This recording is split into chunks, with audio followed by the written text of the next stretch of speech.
Okay. Sorry, you guys have to excuse the sound out here. I'm back out in the raid compound. We're out in the backyard. Pretty nice backyard. So if you hear a lot of background noises, guys, sorry about that.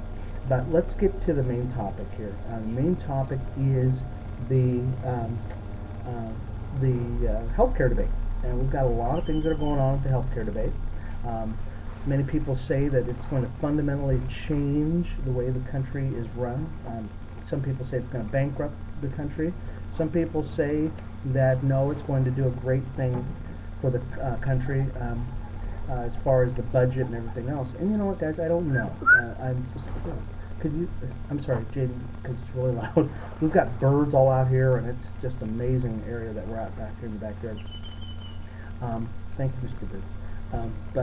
One of the things that I do know is, what does the Bible say about charity and extending charity to those who don't have anything? In the last year or so, I've had a lot of friends who've actually lost their homes, and we're in a transition period ourselves, where we're moving into a new area, and the potential to make a decent living is great, but there's going to be a lot of hardship while we're doing that. So I know a little bit about charity, but what does the Bible say about charity as far as the government coming in and forcing people to do things that they don't want to do? Okay.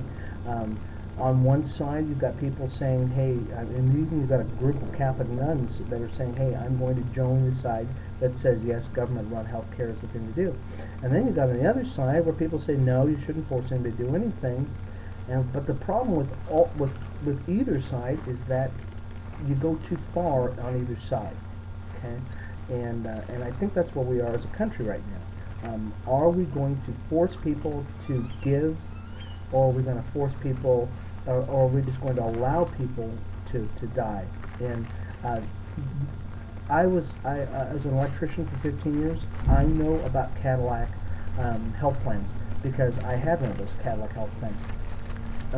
And so I've been on this side, and now I'm on the other side where my health insurance is going to be transitioned. I'm going to have to start paying for it, and a lot more than what I normally pay for it. That's another issue. So that's, we're just kind of in a weird place. But what I'd like to do is I'd like to know what your thoughts are on this whole thing. What do you think is going to be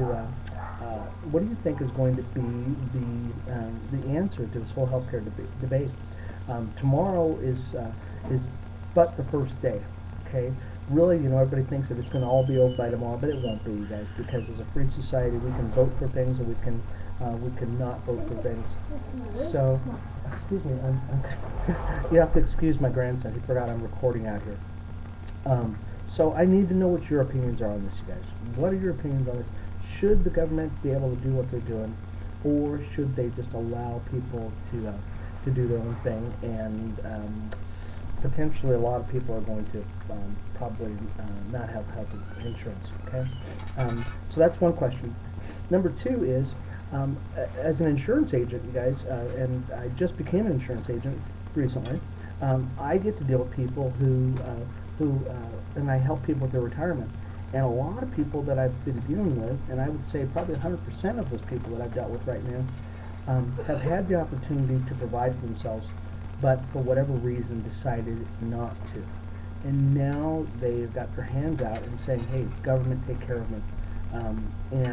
Or they have no retirement at all, and they're saying, well, I've got a couple $100 to bury me.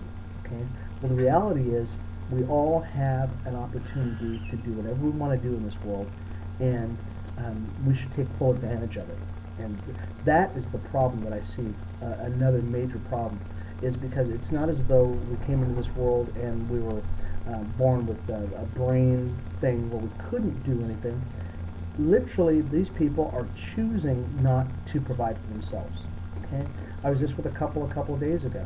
Okay, and the gentleman is he's 75 years old, 74 years old, excuse me, 74 years old, and he says, I asked him about his will and final arrangements, that kind of stuff, and he says, I have nothing to leave for anybody.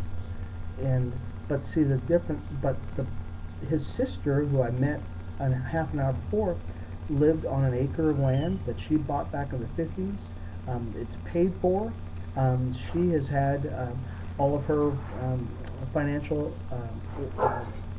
plans all in order, and they're both born in the same sky. They've both been born on the same stars. They both had the same opportunity, and yet the brother decided not to. He decided not to take care of his own business. That's where I've got an issue, guys. Okay.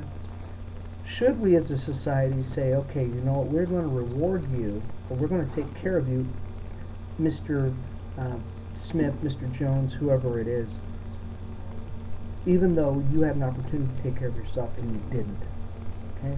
That's my issue. Should we do that as a society? Okay? You know, there's so many questions and so many, and I know there's a myriad of answers. We need to answer that for ourselves as a society. Okay? And I think that's what gets people so upset about this whole thing, is because we all had the opportunity to do this. Anyways, I hope this has sparked some interest in you. I hope this has sparked something in you to say, hey, I want to do something. I want to answer the call. I want to do something to help people out. Okay. This is Sherman. I'm going to sign off today. I will try to resume this Monday, see if I can answer some questions.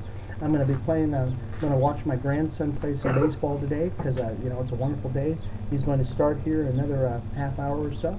So I better get ready for that, get something to eat, and get this day going, okay? Anyways, this is Sherman. It's been good. We will talk to you later, and you guys have a wonderful day, all right? Bye-bye.